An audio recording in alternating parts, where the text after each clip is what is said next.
మీ తెలుగు నేస్తం Telugu stop app వెంటనే play store, app store లో డౌన్లోడ్ చేసుకోండి. ప్రతిక్షణం అన్ని తెలుగు వార్త విశేషాలతో పాటు మీ లోకల్ ప్రాంత వార్తలు కూడా సులభముగా తెలుసుకోండి.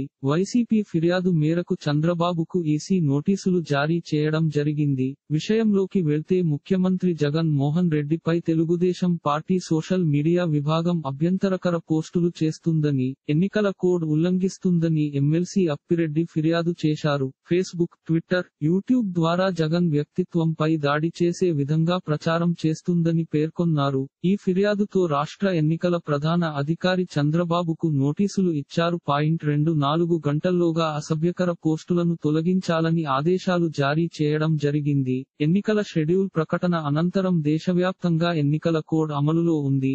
ఆంధ్రప్రదేశ్ రాష్ట్రంలో మే 13న పోలింగ్, జూన్ 4వ తారీఖు ఫలితాలు విడుదల. ఎన్నికలకు సరిగ్గా ఇంకా 2 నెలలు మాత్రమే సమయం ఉంది. దీంతో ఏపీలో ప్రధాన పార్టీల నేతలు ఒకరిపై మరొకరు విమర్శలు చేసుకుంటున్నారు. ముఖ్యంగా సోషల్ మీడియా వేదికగా డైలాగ్ వార్ గట్టిగా జరుగుతుంది. ఏదో రకంగా ప్రజల మన్ననలు పొందుకోవాలని పలు పార్టీల నేతలు వ్యవహరిస్తున్నారు. 2019 కంటే 2024 ఎన్నికల్లో పోటీ హోరాహోరీగా ఉంది.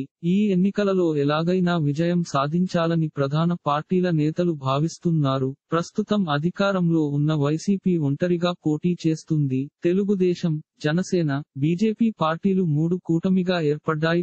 2014లో మాదిరిగానే 2024లో పరిస్థితి కనిపిస్తుంది. మరి ఏపీ ప్రజలు ఈ ఎన్నికలలో ఎవరికి పట్టం కడతారో చూడాలి. ఇలాంటి మరిన్ని తెలుగు వార్త విశేషాలు కోసం ఛానల్ కి సబ్స్క్రైబ్ చేసి గంట నొక్కడం మర్చిపోకండి.